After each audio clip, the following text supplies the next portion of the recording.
5 പേർക്കെതിരാണ് കേസെടുത്തിരിക്കുന്നത്. വധശ്രമത്തിലാണ് കേസെടുത്തിരിക്കുന്നത്. അതിന്റെ എഫ്ഐആർ അടക്കമുള്ള കാര്യങ്ങൾ പുറത്തേക്ക് വരുമ്പോഴാകും ഒരുപക്ഷെ അവിടെ ഉണ്ടായത് എന്താണെന്നതിനെ കുറിച്ചുകൂടി വ്യക്തമായ കാര്യങ്ങൾ എഫ്ഐആർ ഉറപ്പായും ഉണ്ടാവേണ്ടതാണ്. ഇപ്പോൾ വധശ്രമം അടക്കം വകുപ്പുകൾ ചുമത്തുമ്പോൾ ഇപ്പോൾ തിരുവനന്തപുരത്ത് പ്രതിഷേധം തുടരുകയാണ്. ആരോഗ്യമന്ത്രിക്കെതിരെ കയ്യേറ്റത്തിൽ പ്രതിഷേധിച്ചുകൊണ്ട് ഡിവൈഎഫ്ഐയുടെ പ്രതിഷേധം തിരുവനന്തപുരം സെക്രട്ടേറിയറ്റിന്റെ സമര ഗേറ്റിനടുത്ത് തുടരുന്ന വലിയ മഴയായിരുന്നു. മഴ അതവിടെ പ്രതിപക്ഷ നേതാവിന്റെ കോലം കത്തിച്ചുകൊണ്ടാണ് ആ പ്രതിഷേധം രേഖപ്പെടുത്താനാണ് തീരുമാനിച്ചത്. ഇവിടെ വി ഡി സതീശന്റെ അനുയായികൾ കഴിഞ്ഞ ദിവസങ്ങളിൽ ഇവിടെ നടന്ന ഈ പറഞ്ഞ വീണ ജോർജിന്റെ വസതിയിലേക്ക് ഒരു സമരം നടത്തി, ഒരു റീത്ത് വെച്ചു. റീത്ത് വെപ്പിന് നേതൃത്വം കൊടുത്ത യൂത്ത് കോൺഗ്രസിന്റെ നേതാവ് ഞങ്ങൾക്ക് തിരിച്ചു പ്രതികരിക്കാൻ അറിയാത്തോണ്ടല്ല, ആ യൂത്ത് കോൺഗ്രസിന്റെ നേതാവിനെ സംബന്ധിച്ച് പരിശോധിക്കണം. ആ യൂത്ത് കോൺഗ്രസിന്റെ നേതാവ് ഉപയോഗിക്കുന്ന വാഹനത്തെ സംബന്ധിച്ച് പരിശോധിക്കണം. അവിടെയുള്ള യൂത്ത് കോൺഗ്രസ് പ്രവർത്തകർ വാങ്ങിയ ആംബുലൻസ് വിറ്റ് കാർ മേടിച്ച് യഥേഷ്ടം യാത്ര ചെയ്യുന്ന മനുഷ്യനാണ്, യാത്ര ചെയ്യുന്ന യുവജന നേതാവാണ് ആര്? ഈ പറഞ്ഞ യൂത്ത് കോൺഗ്രസിന്റെ ജില്ലാ പ്രസിഡന്റ്.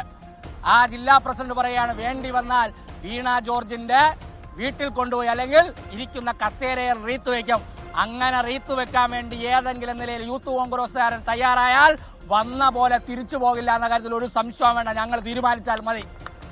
ഡിവൈഎഫ്ഐ തീരുമാനിച്ചാൽ ഏതെങ്കിലും നിലയിൽ ഞാൻ പറഞ്ഞ പോലെ മാന്യമായ സമരത്തിന് ഞങ്ങൾ എതിരല്ല. പക്ഷേ ഈ നിലയിലേക്കുള്ള മോശപ്പെട്ട സമരവുമായി വന്നാൽ ആ സമരത്തെ അതേ നിലയിൽ നേതൃത്വം കൊടുക്കാൻ ശേഷിയുള്ള സമര സംഘടന തന്നെയാണ് ഡിവൈഎഫ്ഐ. ആ നിലയിൽ ഡിവൈഎഫ്ഐ മുന്നോട്ട് പോകുന്ന കാര്യത്തിൽ ഒരു സംശയവും വേണ്ട. നിങ്ങൾ ഈ അക്രമ സമരം ഇവിടെ വെച്ച് അവസാനിപ്പിച്ചോളണം. ഞങ്ങൾക്കിത് അറിഞ്ഞുകൂടാത്തോണ്ടൊന്നുമില്ല. തൊട്ടപ്പുറത്ത് വി ഡി സതീശന്റെ സ്വാഗത സംഘ ഓഫീസുണ്ട്, തൊട്ടപ്പുറത്ത് മറ്റു ഓഫീസുകളുണ്ട്. അതൊന്നും കൈകാര്യം ചെയ്യാനോ അവിടേക്ക് മാർച്ച് നടത്തി പ്രതിഷേധിക്കാനോ അറിഞ്ഞുകൂടാത്തോണ്ടല്ല, വേണ്ട എന്ന് തീരുമാനിച്ചതുകൊണ്ടാണ്. ഒരു സമാധാനപരമായ പ്രതിഷേധം നടത്തണം. ആ നിലയിലേക്ക് ഒരു പ്രതിഷേധം പോയാൽ മലയാളത്തിലെ മാധ്യമ പ്രവർത്തകരാകെ ഞങ്ങൾ അക്രമകാരികളാണ്, ഡിവൈഎഫ്ഐ അക്രമകാരികളാണെന്ന് പറയും. അപ്പോൾ ആ നിലയിലേക്ക് വിഷയം മാറ്റിക്കൊണ്ടുപോകാൻ മിടുക്കരായ വി ഡി സതീശനും കൂട്ടരും ആ നിലയിലേക്ക് പോകുമെന്നുള്ളത് കൂടി കൊണ്ട് തന്നെയാണ് ഇത്തരത്തിലൊരു സമാധാനപരമായ പ്രതിഷേധ സമരത്തിന് നേതൃത്വം കൊടുക്കാൻ വേണ്ടി തീരുമാനിച്ചത്.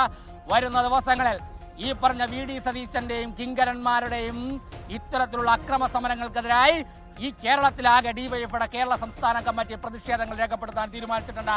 ഈ തിരുവനന്തപുരം ജില്ലയിലും എണ്ണിയാലൊടുങ്ങാത്ത എണ്ണമറ്റ പ്രതിഷേധങ്ങൾക്ക് ഡിവൈഎഫ്ഐയുടെ തിരുവനന്തപുരത്തെ പ്രതിഷേധത്തിന്റെ ദൃശ്യങ്ങളാണ്, പ്രതികരണമാണ് പ്രേക്ഷകർ കണ്ടത്. അങ്ങനെ സംസ്ഥാനത്തുടനീളം CPM-ന്റെ കേഡർ തെരുവിലുണ്ട്. CPM-ന്റെ അല്ല, ഡിവൈഎഫ്ഐ, SFI അടക്കമുള്ള യുവജന വിദ്യാർത്ഥി സംഘടനകളൊക്കെ വലിയ പ്രതിഷേധമായി കേരളത്തിന് തെരുവിലുണ്ട്.